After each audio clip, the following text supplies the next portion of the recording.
Summary of the 7 Habits of Highly Effective People by Stephen R. Covey. The perfect guide to adopting 7 habits of effective people that can improve your life and the lives of those around you. Introduction. Everyone wants to succeed. But what makes others succeed and others fail? First off, what defines success? While others may find that they have found financial success, they may find that they are empty in other areas of life, such as in their relationships or in developing personal effectiveness. Through studying 200 years of literature, Covey found the concept of success has changed significantly over the years. While success was based on character ethics like integrity, humility, and courage before 1920, success is now based on personality ethics like public image, attitude, and personality. To find true success and see true change, you won't be able to take shortcuts. Instead, you will need to address the underlying conditions and allow yourself to undergo a paradigm shift. Change yourself fundamentally and adopt the 7 habits of highly effective people. Principles and paradigms.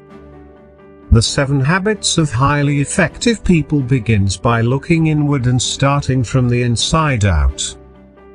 As a society, we attempt to create lives on social media that are aimed to portray happiness and near perfection.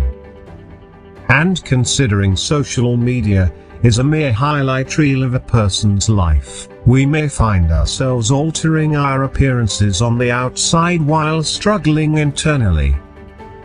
Stephen Covey asks his readers to think about what they most value in life, and imagine if everything were taken away tomorrow, what would you desire most? Will social media followers be on that list? Probably not. So how can identifying these values help you improve your life? By improving yourself from the inside out.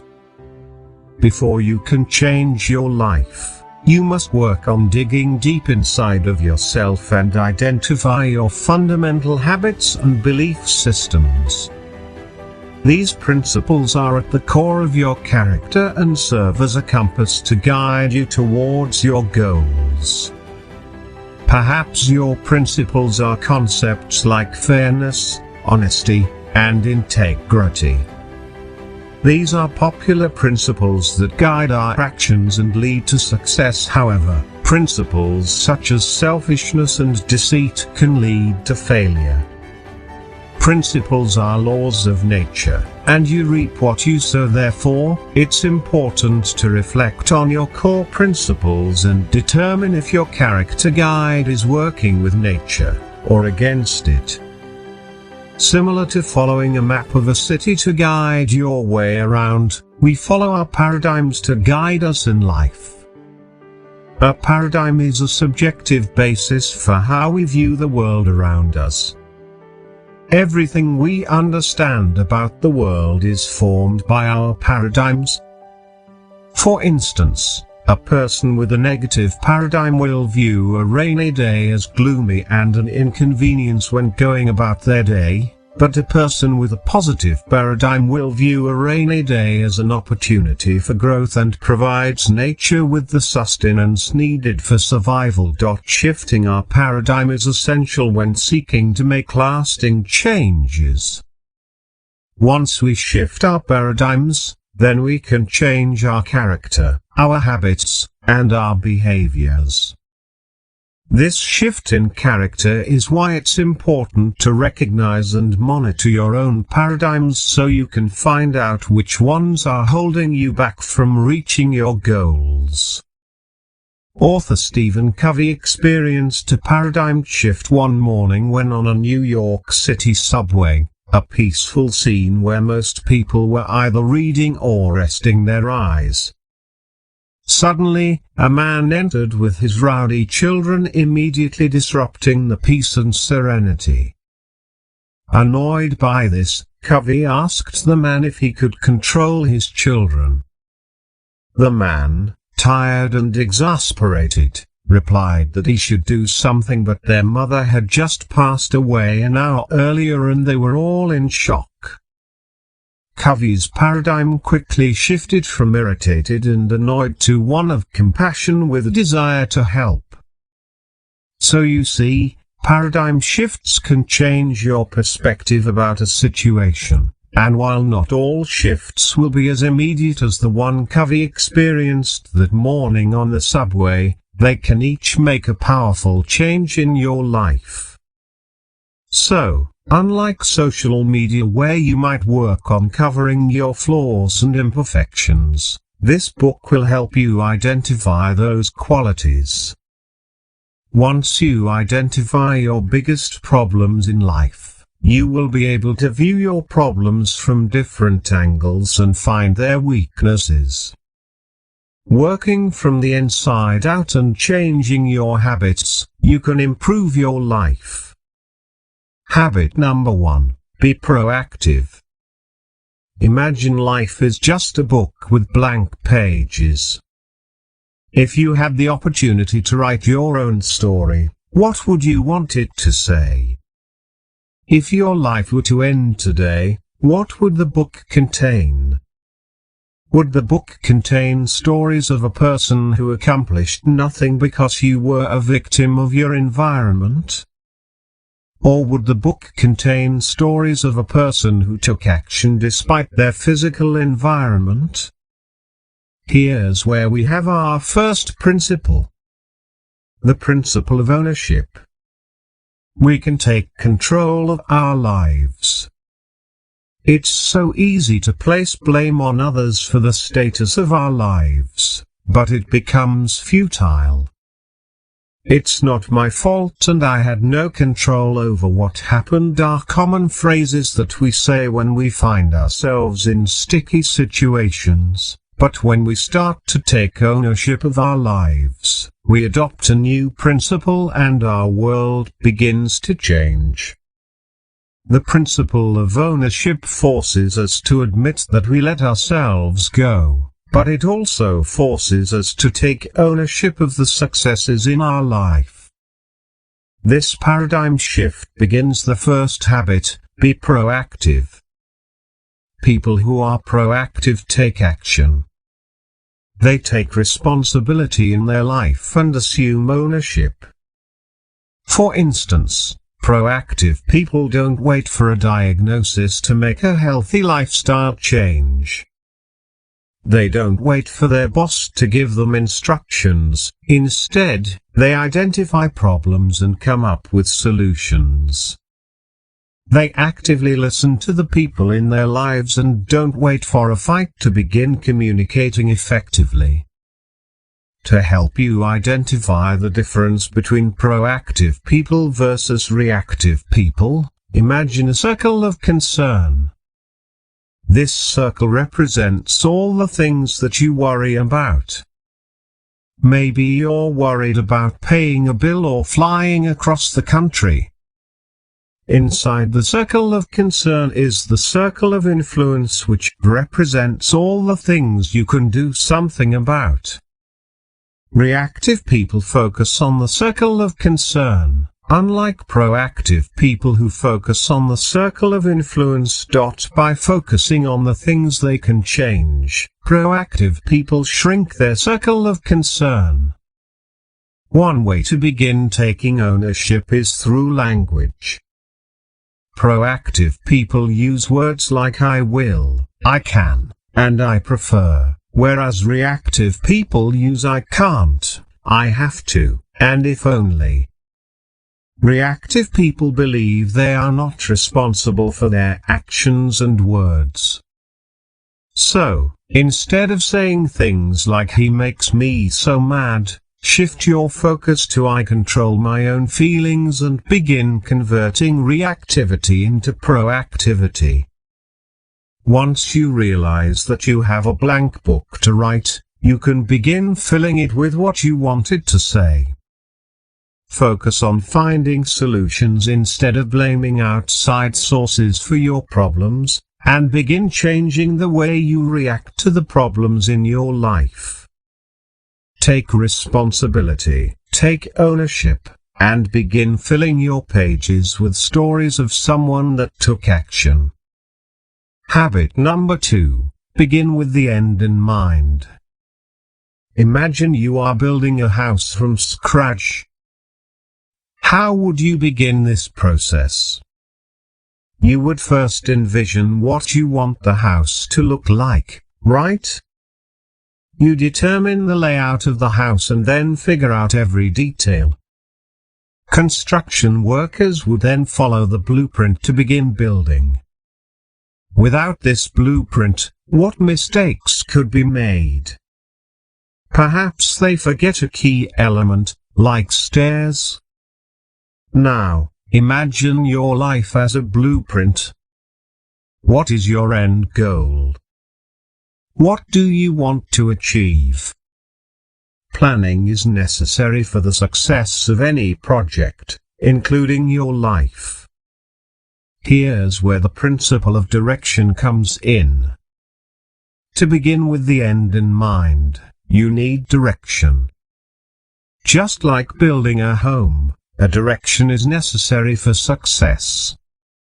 Effective people don't just work hard and expect success to fall upon them. Instead, they have a sense of direction in life. But how can you find that direction? Well, you can begin by imagining 30 days from now your friends and family are attending your funeral. What would you want those people to say about you? What are they saying about how you lived your life? By determining what you want your friends and family to say about you helps you realize what your life is centered around. Perhaps you're family-centered, money-centered, work-centered, or even self-centered. By imagining the end of life, you can determine how you want to live. When answering these questions, you create your personal mission statement, which is the first step toward implementing habit 2. Your mission statement is meant to serve as a compass and guide you to take the necessary steps to ensure your personal success and happiness.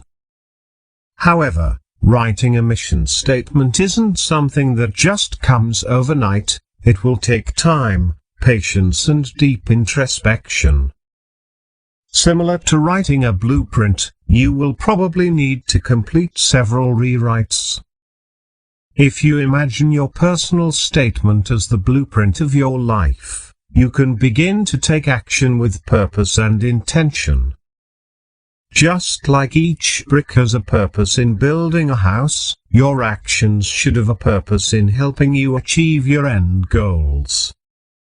Habit number 3. Put first things first. Now that you have determined your values and principles, how can you begin taking action and living by those principles? By incorporating habit 3, put first things first. How many times do you schedule out your week, but then end up wasting time on things that aren't important? You feel as if you have no control over the several phone calls, meetings, and daily interruptions that hinder you from accomplishing your true goals. Perhaps you try to incorporate time management skills, but find that most techniques focus on efficiency, not effectiveness. So, how do you change this? By prioritizing and ensuring the most important tasks are done first. Put everything else aside and get to those tasks later. While this sounds seemingly easy, you might find that you struggle to determine which tasks are important and which are a waste of time. Luckily, Covey has a tool to help you figure that out. The time management matrix is much more effective than just creating a to-do list of what needs to get done. By categorizing your tasks into urgency and importance, you create a 2x2 matrix. Number 1. Quadrant 1 focuses on tasks that are both urgent and important.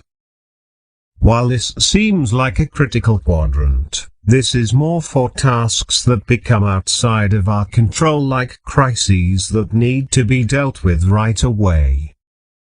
A deadline-driven project or the house burning down can both fit into this quadrant. Number 2.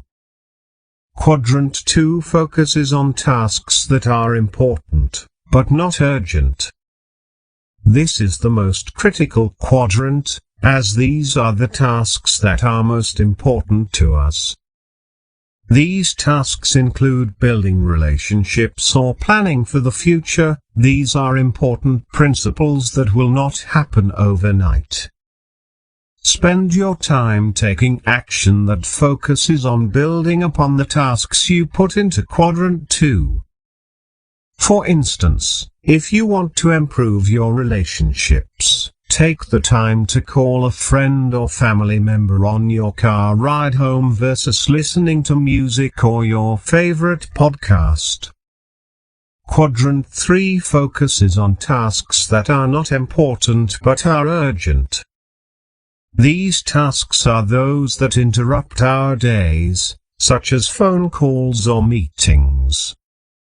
If you find yourself prioritizing tasks in Quadrant 3, you end up responding to tasks that are based on the priorities of others, not yourself. This can lead to several consequences, like short-term focus or feeling like your life is out of control. Quadrant 4 focuses on tasks that are neither important nor urgent. These tasks include those that are a complete waste of time, like watching an entire series of Netflix in one day or mindlessly scrolling social media while at work. These tasks lead to a life of complete dependence and cause people to get fired from jobs. So why focus on Quadrant 2? As mentioned previously, these are tasks that are most important to us. They focus on building relationships, planning, exercising, and preparation. All things that are critical to your happiness, but you set them aside because you think you don't have the time for them. But how can you make time for them? By learning to say no to other activities. Say no to activities that even seem urgent at the time and learn how to delegate effectively. By prioritizing Quadrant 2, you begin to approach your tasks through the inside out. You begin with your solid core of principles, and once problems arise, you begin to see them as pieces of a whole versus a whole itself. For instance, when working with shopping center managers, Covey realized that while the managers knew building relationships with store owners was important and would have a positive impact, they spent less than 5% of their time doing it. Instead, managers spent most of their time on Quadrant 1 tasks like answering phone calls and emails, attending meetings, and writing reports. Wanting to implement a change, the managers devoted a third of their time to building relationships with store owners, and the impact was huge. Managers saw an increase in satisfaction and lease revenue. The managers prioritized Quadrant 2 and shifted their perceptions of Quadrant 1 as just pieces of the puzzle, and said no to the tasks that were not important. If you want to begin implementing Habit 3, the best way to begin is by creating your own matrix and identifying the tasks in Quadrant 2 that you have been neglecting. Commit to working on Quadrant 2 in writing and begin prioritizing your actions. Habit number 4. Think win-win. Life is a dog-eat-dog world. It's about fierce, ruthless competition, and if you have to lie and cheat to get what you want, then so be it. Do you believe that? Is life actually a dog-eat-dog world? If you're having to lie and cheat, aren't you going against your principles of honesty and integrity? Unfortunately, this is a mindset that many people possess in today's society. They believe that to win, you have to lose. But what if I told you that life doesn't have to be that way? Instead, life doesn't have to be a competition. Both parties can win. By creating a win-win mindset, you can begin to establish successful, interdependent relationships. Adopting a win-win mindset might mean shifting your paradigm of human interaction. In fact, there are 6 paradigms that Covey explains. Number 1. The first is the win-win paradigm, in which both people win. Problems are resolved by creating a mutually beneficial solution that satisfies both parties. Number 2. The second is the win-lose paradigm, in which people think if I win, you lose. Win-lose people use their power, position, and credentials to influence others to get what they want. Number 3. The third is the lose-win paradigm, in which people think if I lose, you win. Lose-win people aim to please those around them and seek popularity and acceptance. Number 4. The fourth is the lose-lose paradigm, in which both people lose. Whenever two win-lose people or two determined, stubborn, and ego-driven people negotiate with one another, it will always end in a lose-lose situation. Number 5. The fifth is the win paradigm, in which people simply don't care what the outcome is for the other party as long as they win. Number 6. The final paradigm is the win-win or no-deal mindset, in which people believe if a mutually beneficial agreement cannot be made, then no deal will be made. When trying to find a solution, the most important thing is to be conscious of finding one that stays in line with your principles. This is an example of the principle of abundance. The principle of abundance embraces an abundance mentality, which means you believe there is more than enough for everyone. Those that don't have an abundance mentality instead have a scarcity mentality and believe that if you win, then another person has to lose. In other words, they have the "this town ain't big enough for the both of us" mentality. If you think win-win, you'll eventually find yourself building positive relationships, because you'll end up strengthening both parties rather than slowly destroying one. A good exercise to begin thinking about how you can implement this mindset is by identifying a relationship that you have that could benefit from a win-win solution. Now put yourself in the other person's shoes and write down the solutions the other person would consider a win. Now write down what you consider a win. Try and come up with a solution that incorporates wins that mutually benefit each party.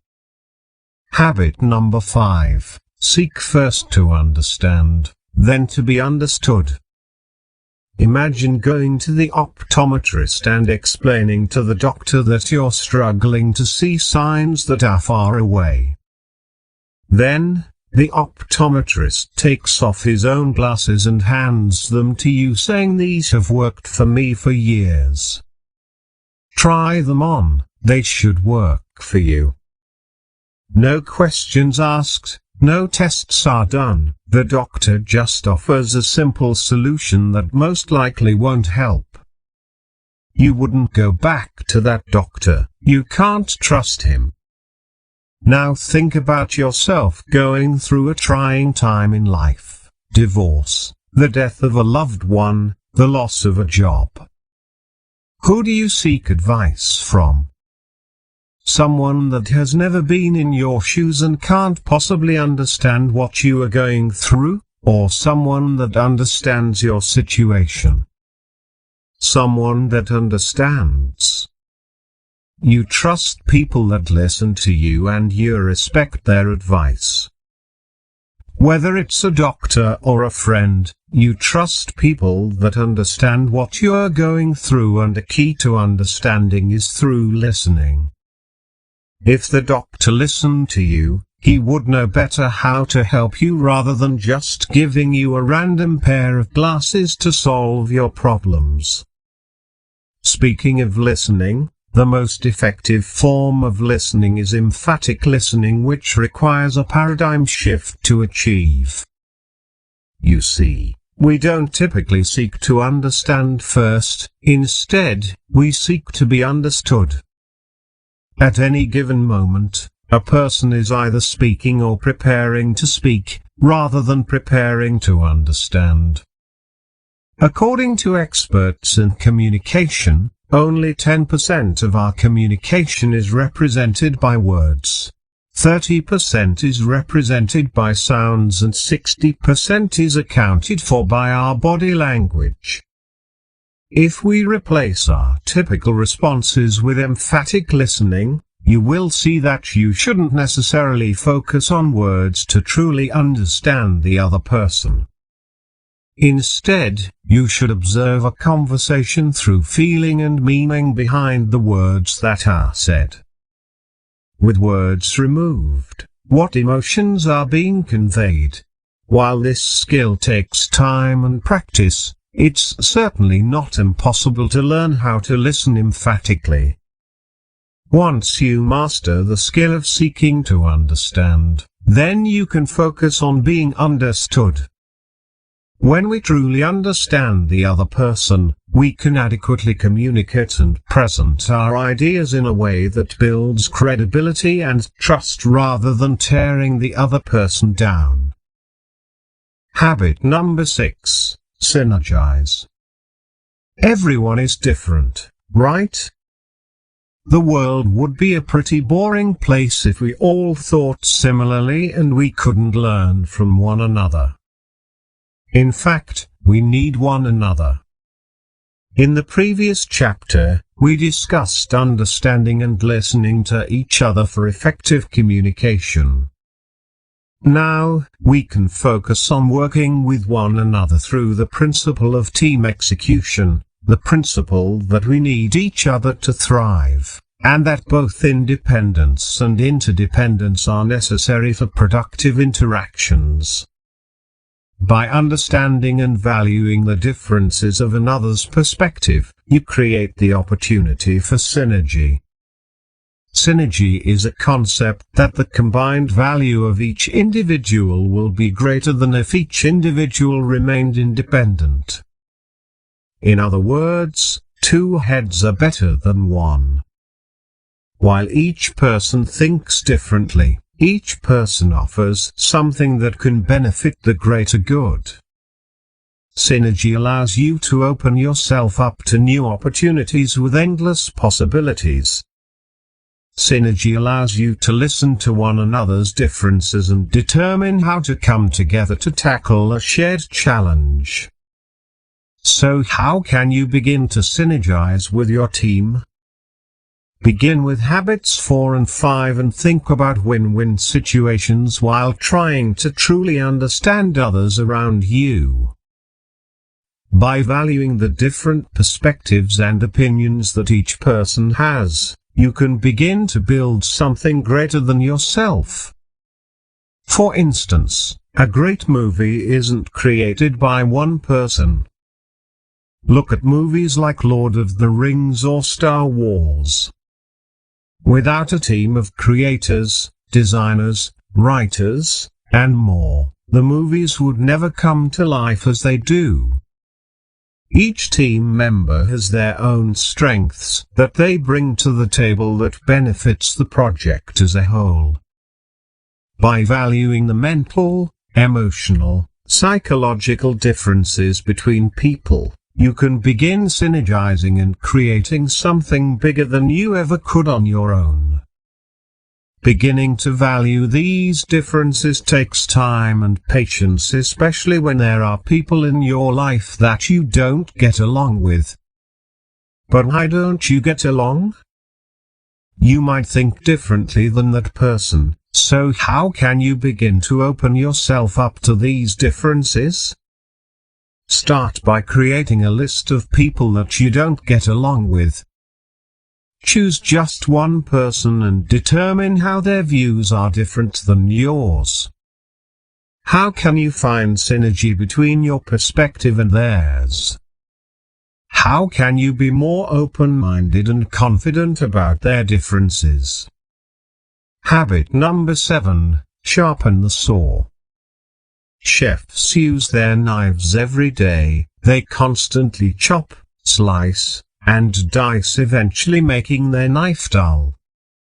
Do they just throw the knife away and buy a new one? No, they sharpen it.